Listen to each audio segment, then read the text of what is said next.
I'm here to tell you the me is real. You exist, I exist. For anyone who's unfamiliar with non-duality, this seems obvious, but for those on the non-dual path, saying that there is a me is blasphemous. But before you write me off and say that I don't know what I'm talking about, let me explain.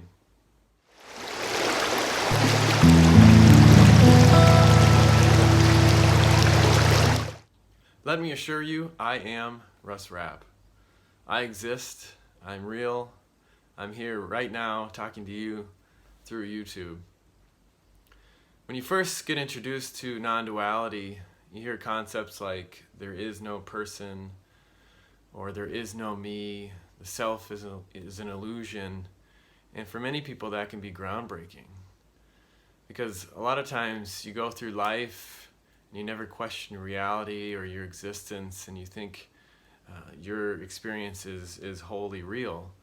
And when you hear these new ideas that counteract or conflict with your worldview, it can really shake your foundation of your thinking. But when people use non-duality as a way to try to become a not me or a non-person through the me, if you will, that's where people get confused with what non-duality is really trying to say, because ultimately non-duality is not really speaking to you as a person, because the person hears non-duality and tries to become this not me, and it's a futile endeavor, let me assure you, because the me can never become a not me. If you watch Paul Hedderman videos, he really does a good job of being really clear in this explanation of the separate self not really being able to find salvation as itself. It's just impossible. And so essentially the idea of non-duality is to correct this incorrect thinking of you as being wholly real and existing and being a separate individual. It kind of calls that into question. But it's kind of two sides of the same coin. So the self, instead of taking that in and sitting with it and just allowing that to be its freedom, it's opening up to reality, it takes that and tries to become something with it. And it's kind of like a rubber band.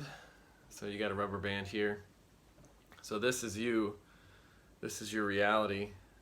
It's just there. The rubber band, I assure you, exists. But what the separate self does is it pulls, it tries to become something it's not, so it has this strain.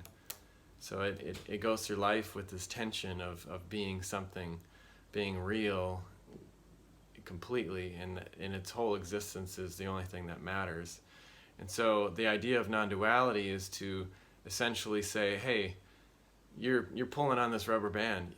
It's not necessary. There is a way of living that's not strained and stressed like this. So non-duality says, hey, stop doing that.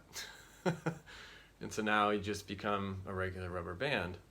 And so what happens with non-duality when people first start to learn about it, they say, okay, well, there is no me, there is no self. So the self hears that message, and maybe for a time it seems to kind of relax and say, oh, okay, everything is as it is. What is all ultimately love and peaceful and everything, whatever term you want to use.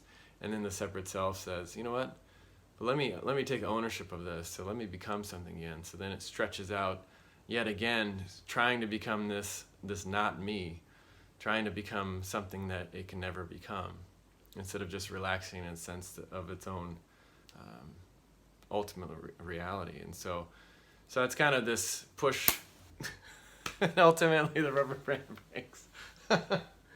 But that's the push-pull of this reality. And people, when they are going through learning about non-duality, it's always the question of, well, I seem to have freedom for a period of time, then it goes away, and it's ultimately just an illusion of the rubber band.